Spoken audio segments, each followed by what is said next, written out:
इस वीडियो में आप सभी लोगों का स्वागत है। इस वीडियो में आज हम बताएंगे आप सभी लोगों को कि पीयूष ग्रंथि क्या है और इसके क्या कार्य हैं। पीयूष ग्रंथि एक सेला टर्सिका नामक अस्थिल गुहा में स्थित होता है और एक वृंत द्वारा हाइपोथैलेमस से जुड़ा होता है। आंतरिकी के अनुसार पीयूष ग्रंथ एडिनोहाइपोफाइसिस और न्यूरोहाइपोफाइसिस नामक दो भागों में विभाजित होता है। एडिनोहाइपोफाइसिस दो भागों का बना होता है, पार्स हिस्टेलिस और पार्स इंटरमीडिया।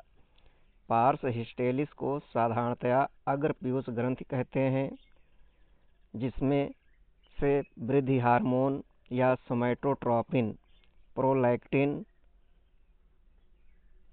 या मेमोट्रोपिन, थायराइड प्रेरक हार्मोन, एडिनोकार्टिकोट्रॉफिक हार्मोन या कार्टिकोट्रोफिन, ल्यूटिनाइजिंग हार्मोन और पुटिका प्रेरक हार्मोन का श्रावण होता है।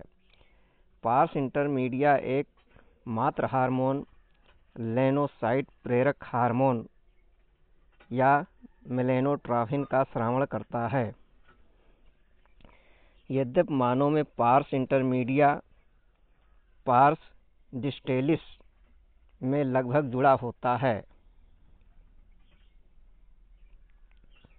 न्यूरोहाइपोफाइसिस पार्स नर्वोसा या पश्च पीयूष ग्रंथि या हाइपोथैलेमस द्वारा उत्पादित किए जाने वाले हार्मोन ऑक्सीटोसिन और वेसोप्रेसिन का संग्रहण और श्रावण करती है।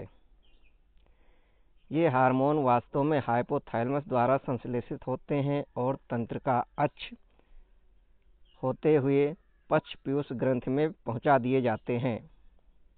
पुटिका प्रेरक हार्मोन के अतिस्राव से शरीर की असामान्य वृद्धि होती है।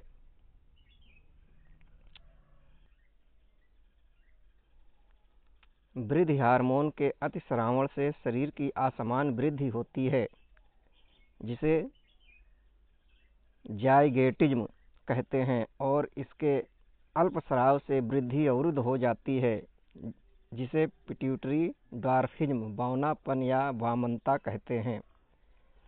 वयस्क में विशेष रूप से मध्य आयु वर्ग के लोगों में वृद्धिकारी हार्मोन के अतिस्राव से अत्यधिक विकृति विशेषता चेहरे की हो जाती है, जिसे अतिकायता एग्रोगिगेली कहते हैं।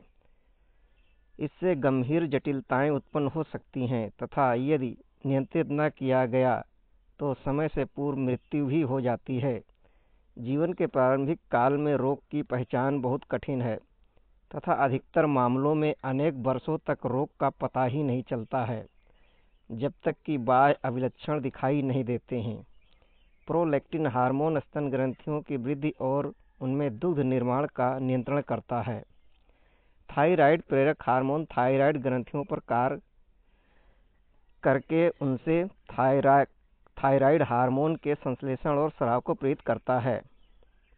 एडिनोकार्टिकोट्रॉपिक हार्मोन एड्रीनल बलकुट या एड्रिनल बलकुट पर कार्य करता है और इसे ल्यूकोकार्टिकाइड नामक स्टीराइड हार्मोन के संश्लेषण और स्रावण के लिए प्रेरित करता है। ल्यूटिनाइजिंग और पुटिका प्रेरक हार्मोन जननांगों को क्रियाशील करने के लिए प्रेरित करते हैं और लिंगी हार्मोन का उत्पादन करते हैं, अतः गोनेडोट्रोपिन कहलाते हैं। नरों में ल्यूटिनाइजिंग हार्मोन एंड्रोजन नामक हार्मोन के संश्लेषण और स्राव के लिए प्रेरित करता है। इसी तरह नरों में पुटिका प्रेरक हार्मोन और एंड्रोजन शुक्र जनन को नियंत्रित करता है। मादाओं में ल्यूटिनाइजिंग हार्मोन पूर्ण विकसित पुटिकाओं से अंडोत्सर्ग को प्रेरित करता है और गर्भहीन पुटिका के बचे भाग में कार्पस ल्यूटियम बनाता है। पुटिका प्रेरक हार्मोन मादाओं में अंडाशयी पुटिकाओं की वृद्धि और परिवर्धन को प्रेरित करता है। मेलेनोसाइट प्रेरक हार्मोन मेलेनोसाइट पर क्रियाशील होता है तथा त्वचा की वर्णकता का नियमन करता है।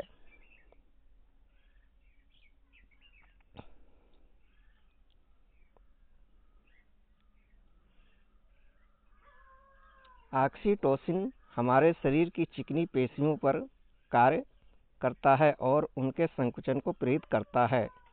मादाओं में यह प्रसव के समय गर्भाशयी पेशियों के संकुचन और दुग्ध ग्रंथियों से दुग्ध के स्राव को प्रेरित करता है।